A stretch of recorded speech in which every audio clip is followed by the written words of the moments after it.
Alice, are you there? I need to talk to you about your father's funeral next month. Will you be there? Hey, Gertrude. Yeah, of course I will. A bunch of our relatives will be there too, right? I haven't even met some of the people on my dad's side. Seems like it's gonna get busy. He sure was, love. Let me know if there's anything I can help you with. You know, organization, planning, invites, that kind of thing. Anything you can help me with? Sorry, Alice, but I don't think there's anything someone in your predicament could help me with. Don't worry about me. I'm happy for you to just sit around and do nothing. You're hardly the most mobile person in the world with that unfortunate leg of yours, are you, dear? No, it's not that bad, really. I know it might look like I struggle a lot, but other than running, I can still do pretty much anything. Oh dear, what a shame. It seems as though trying to soften the blow by giving you a gentle hint wasn't a good idea, so I'll just say it. I don't need our relatives thinking I'm so incapable I need to enlist the help of a cripple, thank you very much. If you do insist on coming, make sure you sit quietly and don't get in my way. Oh, I'm sorry, Gertrude. I understand. The fact that my son married a cripple in the first place is embarrassing enough. Without me being seen to be reliant on you to carry out basic tasks. What in heavens was he thinking? Telling people you exist is uncomfortable enough. I hardly feel like parading you around in front of everyone. I hope you don't think I've acknowledged you as my daughter, because most certainly I haven't. My Sam was adamant he only had eyes for you, and that your disability made no difference to him. That boy's so damn stubborn I knew resilience was futile, which is why I begrudgingly accepted it. Right, I see. I was looking forward to having a cute daughter-in-law to take out to cafes and on shopping trips with me. I had such high hopes. What an astronomical disappointment you turned out to be. I would have never believed in a million years he'd choose to spend the rest of his life with damaged goods like you. He must be atoning for some seriously evil deeds in a past life. That's the only explanation that makes sense to me. Gertrude, please. Why do you have to speak to me like this? Sam's the kindest man I've ever met. Besides, it's not like we fell for each other because of our looks in the first place. I fell in love with your son because of who he is deep down, just like he did with me. Just because one of my legs doesn't work makes no difference to him. I don't need you to tell me how kind Sam is. I'm his mother, for heaven's sake. Let's face it, he'd have to be a saint to choose a useless good-for-nothing like you. Gertrude, I love your son, and I'll do whatever it takes to win your approval. I want you to know that I'd do anything for him, and to rest assured that he's in good hands with me. What good could a malformed cripple who's so totally reliant on others she can barely tie her own shoelaces possibly do for my son? I do wish you wouldn't talk such nonsense, dear. I can't claim to have any idea what you're like getting around the house, but I've seen you many a time using crutches and a wheelchair outside. Right. So, what? So you have the mobility of a 97-year-old, and you have the gall to claim I should rest assured that my son can rely on you? What would you do if he couldn't work for some reason? What would you do if he lost his job? I'd help out with the family finances for as long as he needed me to. Of course I would. I freelance from home, so my lack of mobility doesn't mean I don't bring in any money. And even while I may technically be disabled, beyond the occasional, very minor inconvenience, it doesn't cause me any problems in day-to-day life. It's precisely because I find that so hard to believe that I'm worried, my dear. But I suppose worrying won't get me anywhere. We have to face the facts. Worrying won't make your legs work again. I'm sorry. Did I ask you to apologize? No, I did not. Ah, yes, that reminds me. There was a favor I wanted to ask of you.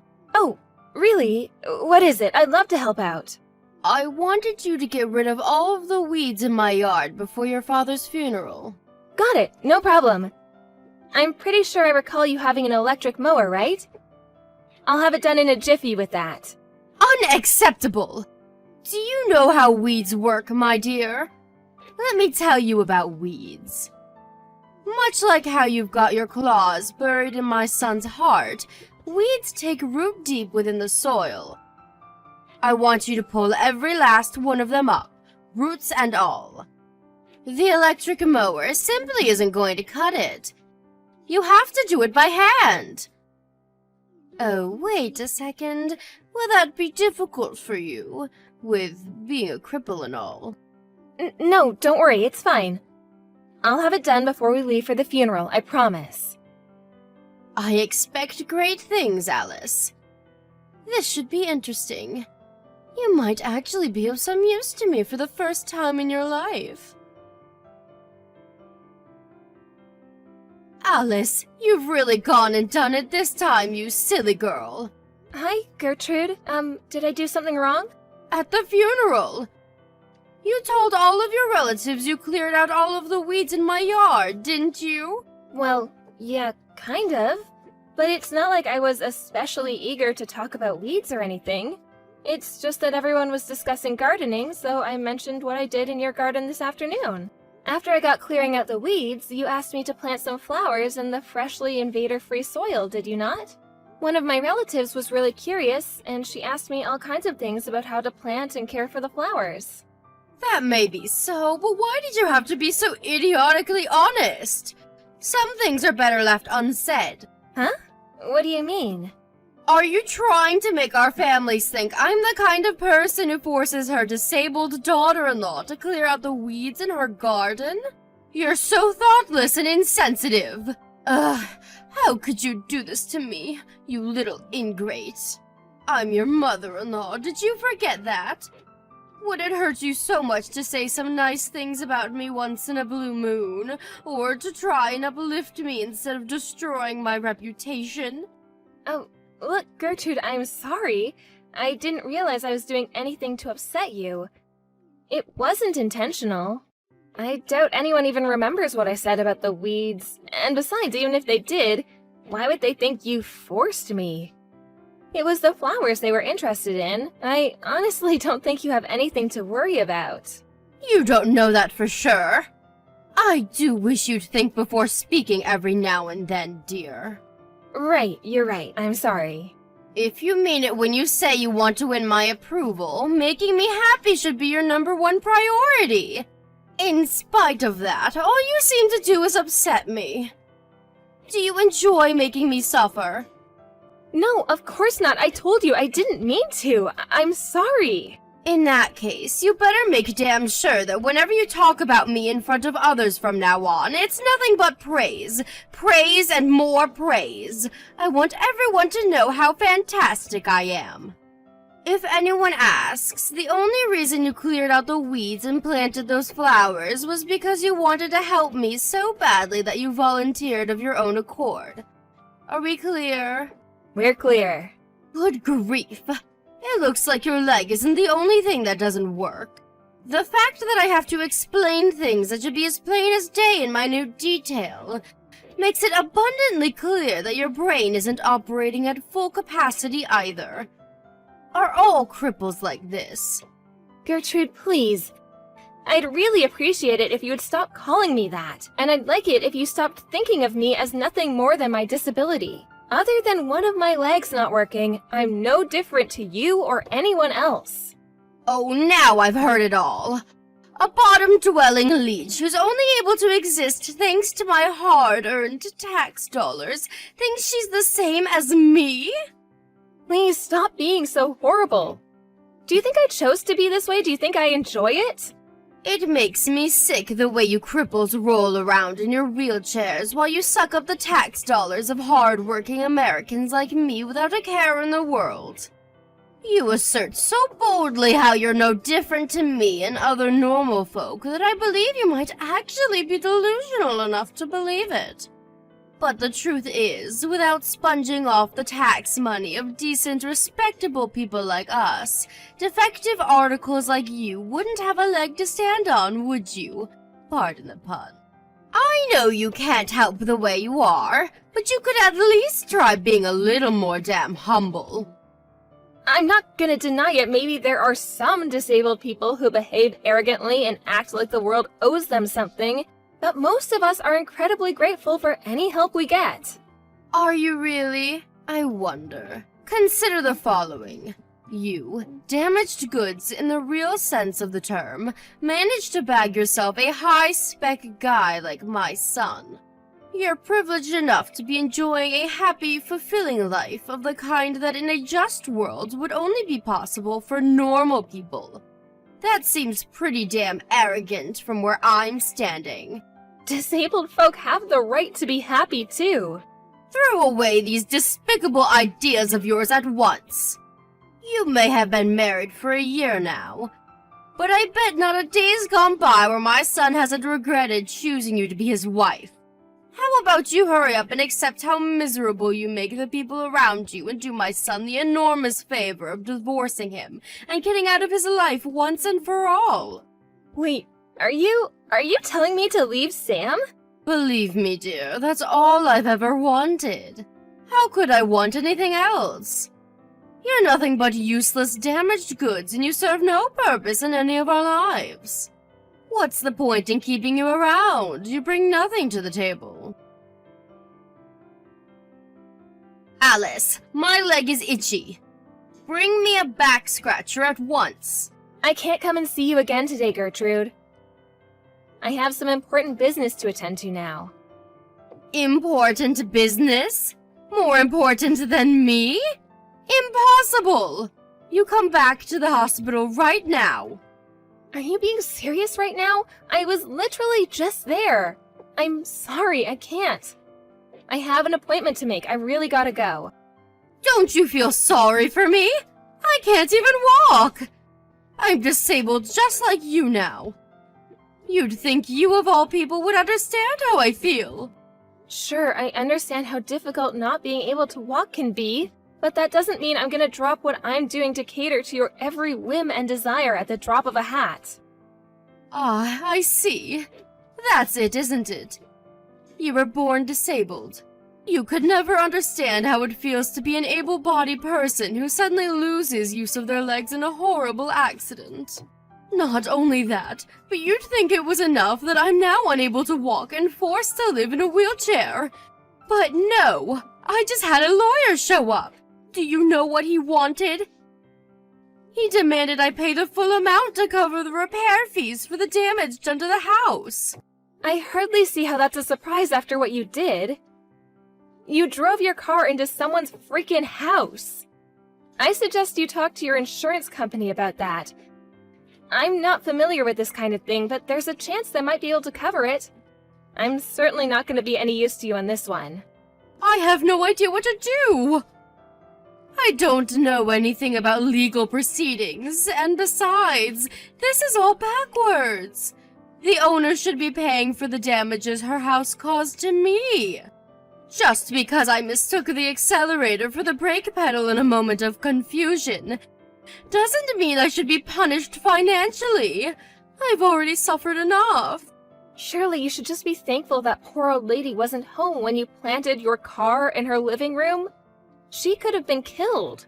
And look, I know this isn't easy, but there is still a chance that with lots of hard work, rehabilitation, and some positive thinking, you could walk again one day. Maybe so, but there's no telling how long that could take. I was supposed to be going on a girls' holiday with my friends next month. There's no way I'll be going now. What did I ever do to deserve this? Life is cruel. I know this is horrible, Gertrude, but you can't give up. What else can you do but try your best? I know this is gonna sound heartless, but there's no avoiding the fact that you're the one who caused this accident. Besides, you're not the only one involved here. You destroyed some poor lady's house with your careless driving. I think you should show a little remorse. Like I told you, all I did was make one teeny tiny mistake. Since when did you become the world's highest moral authority? Get off your damn high horse. You don't seem to have any idea how much worse this could have been if that lady had happened to be home when you plowed through her house. You shut your goddamn mouth! I can't live like this. I've had enough already. I want to go home. Hospital food is so disgusting it makes me want to vomit, and I even decide when I go to bed. I can't take it anymore. This is not where I'm supposed to be. You're getting discharged next month, right? That's right. But that's too long. I don't know if I can hold out until then. It's not like being all cooped up in here is going to make me any more likely to walk again. I'm just suffering needlessly. Gertrude, please. They're doing important tests on you every day, and they're giving you rehab sessions for crying out loud. It might not be nice, but it's a necessary step in your recovery, and also for getting out of there. Please do your best. We believe in you. Oh, that reminds me. I wanted to talk to you about what happens after I get discharged from this god-forsaken hellhole. I've decided I'm going to live with you and Sam. Huh? Don't act so surprised. I live in a wheelchair now, you know. How am I supposed to get by without anyone to look after me? There are tons of people in wheelchairs who live alone. Sure, things will undoubtedly be difficult at first, and we'll be around to help you while you get used to everything. Wait a second. You're not trying to tell me I can't live with you, are you? I know you wouldn't do that. Yes, that's exactly what I'm saying. I'm sorry, but you can't live with us. It's impossible. Why not? I'm Sam's mother. We're family. I know that. But Sam has no intention of letting you move in with us either. You're lying.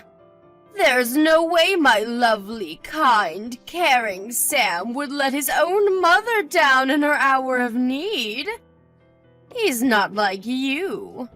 Oh, Gertrude, I'm really sorry to have to bring this up at a time like this. But you've been horrible to me ever since we met. Me? Horrible to you? What in heaven's name are you talking about, young lady? I have no recollection of doing any such thing. You make fun of me for being disabled? You do nothing but insult, demean, and belittle me at every opportunity. You probably treat your garbage better than you do me. All I've ever done is tell the truth. Whether you think something is true or not gives you no right to abuse me. I did my best to build some kind of positive relationship with you because you're Sam's mom and I wanted us all to get along. I wanted to win your approval so badly that I held my tongue and tolerated everything you said to me in the hopes that one day you'd finally give me a chance. But Sam told me I shouldn't keep putting up with it. And you know what? He's right. Fascinating. Just fascinating. What a riveting story. Not. What's your goddamn point, noodle leg? None of this has anything to do with me. I will be moving in with you. I won't be able to get by otherwise. Please start looking into disability-friendly accommodation, or if you're so tired of living alone, care homes.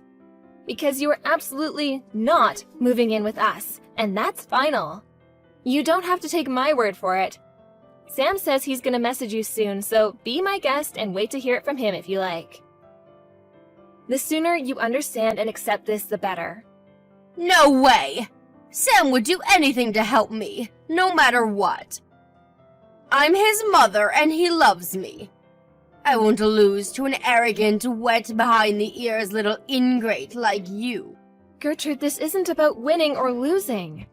I'm moving in with you. We're not negotiating here. This has already been decided. Your opinion is irrelevant and I never asked for it. I can't believe that you of all people would treat me so cruelly and heartlessly despite having been disabled your whole life. You should understand what I'm going through more than anyone. What's wrong? Are you scared you won't get my son's full, undivided attention anymore? That's it, isn't it? You're jealous. Give me a break, not even a little. Then how about you keep your mouth shut and start listening to my son?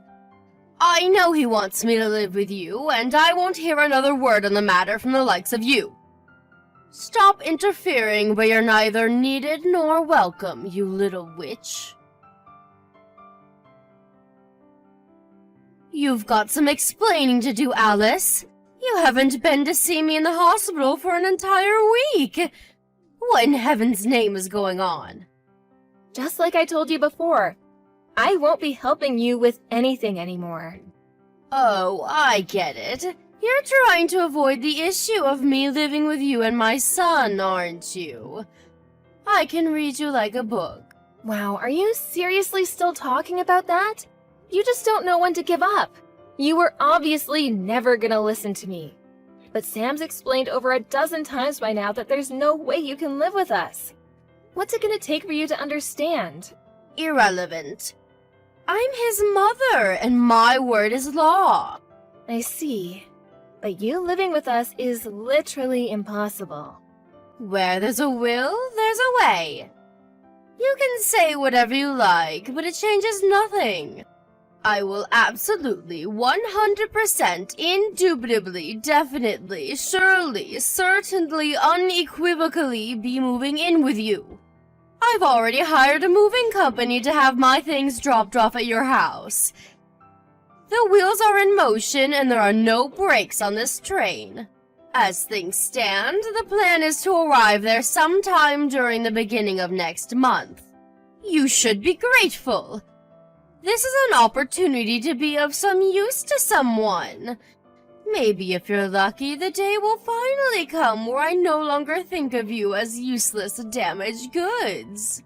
Didn't you always used to go on about how desperate you were to win my approval? Well, this is your chance to prove you've got what it takes. You're already making preparations to move in with us? Wait a sec. You mean you're moving abroad with us? Huh? Abroad? Yep.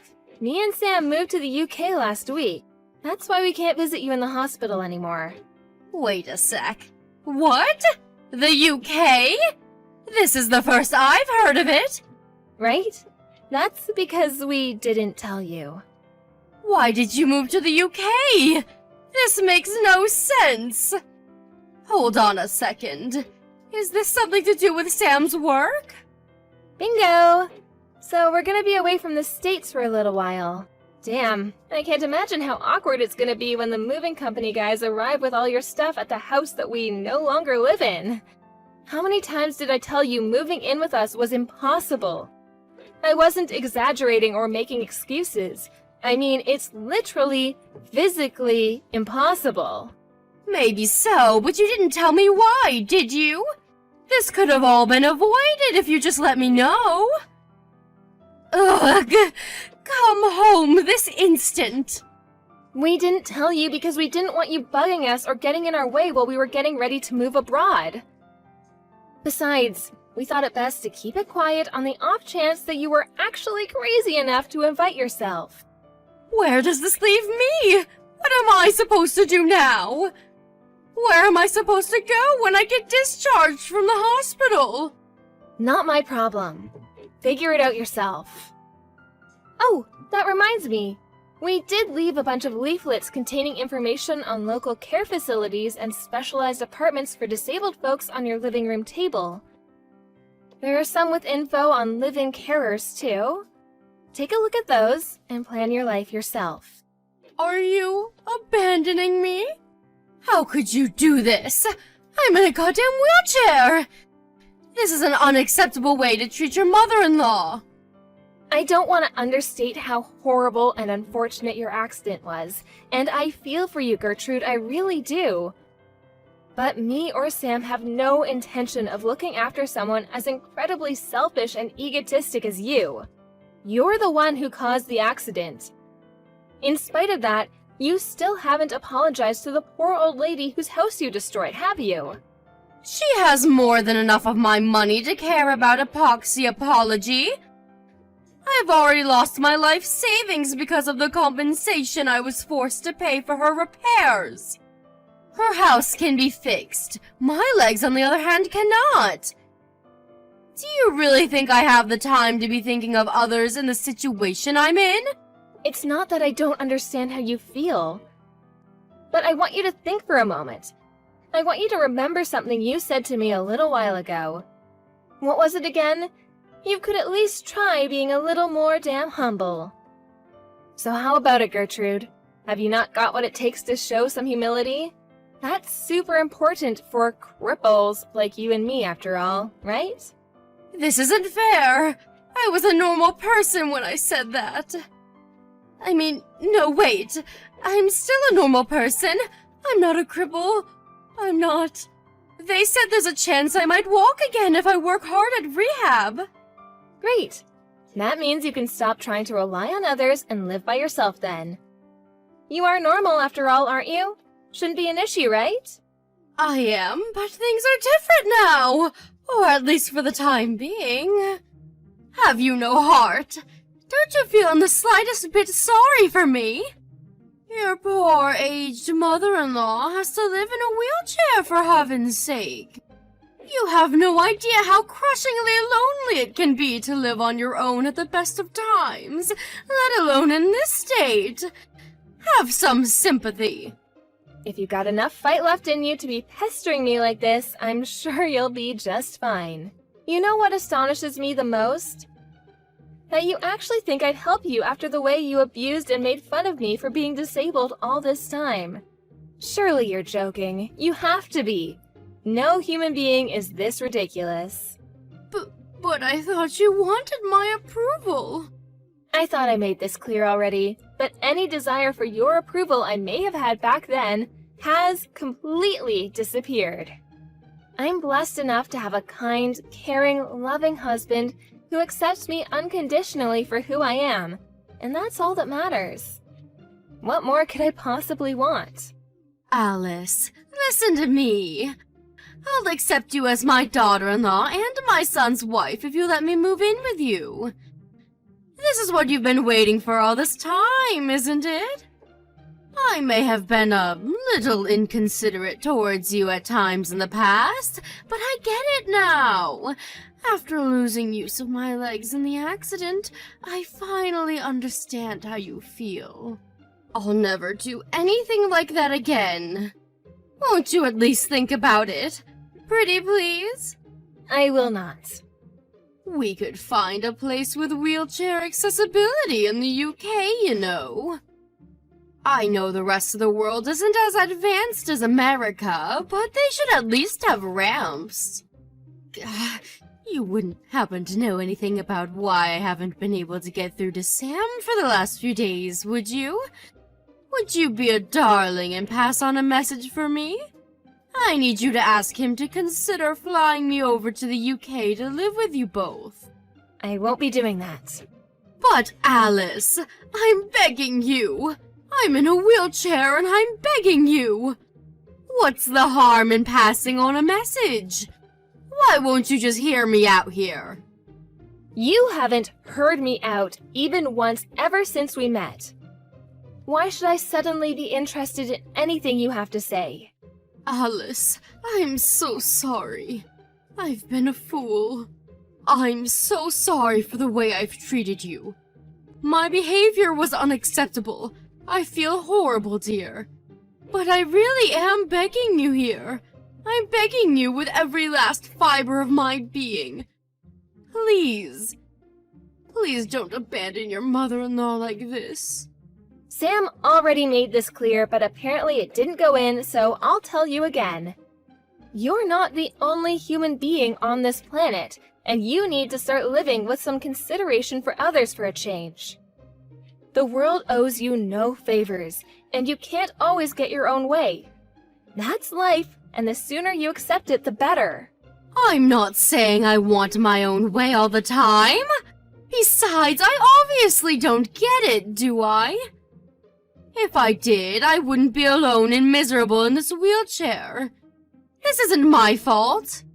There's no reason for me to speak to you as long as you're living in denial of what you've done. Have a nice life. Alice, wait. I'm begging you. Please just pass the message on to Sam. That's all I ask. You can hate me, you can curse me, you can think what you want of me, but please, please pass on the message. I'm sorry. I'm remorseful for the way I treated you. I'm sorry I ignored the way you felt for so long, and I'm sorry I ignored everything you and Sam said to me. There's nothing I can do for you. Surely that's not true. Sam thinks the world of you. Surely one word from you is all it would take for him to reconsider how he feels about me. If you forgive me, you will too. I just know it. But I'm a defective article. Good for nothing, remember? Even if I wanted to, I could never be of use to anyone. Your words, not mine. All I'm doing right now is what your son asked me to. Which is why there's nothing I can do for you. You're on your own. Have a nice life. Bye! After that, I was beraged with a torrent of panicked messages from my desperate mother-in-law. Naturally, I blocked her, and now, with her gone, my life is stress-free. I said all I had to say at the end there, so I have no regrets. A major toxic influence has been removed from our lives, and we're not looking back. That said, she decided to move into an apartment complex equipped with specialized facilities for disabled people, for which she needed the signature of a close relative to act as her guarantor. We enlisted the help of Sam's uncle to act as a go-between to avoid the unpleasantries of corresponding directly with her. And so the procedures to dispose of her once and for all are currently underway. I can't help but feel a little guilty for dragging Sam's uncle into Gertrude's mess, but it couldn't be helped. To my surprise, he readily accepted. He said he'd long had his suspicions she might be mistreating me because he knew exactly what she was like from his own experiences with her growing up. Eventually, her application for the wheelchair-friendly apartment was approved. She's currently living there alone.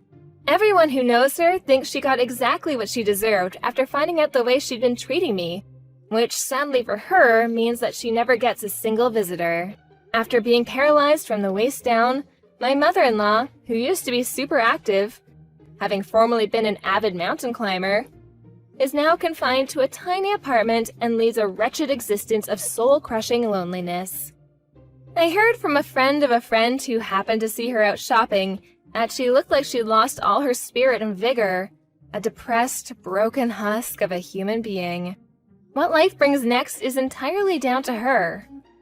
In any case, it's not our problem. She's not in our lives anymore, and she never will be again. She's nothing more than a distant memory now.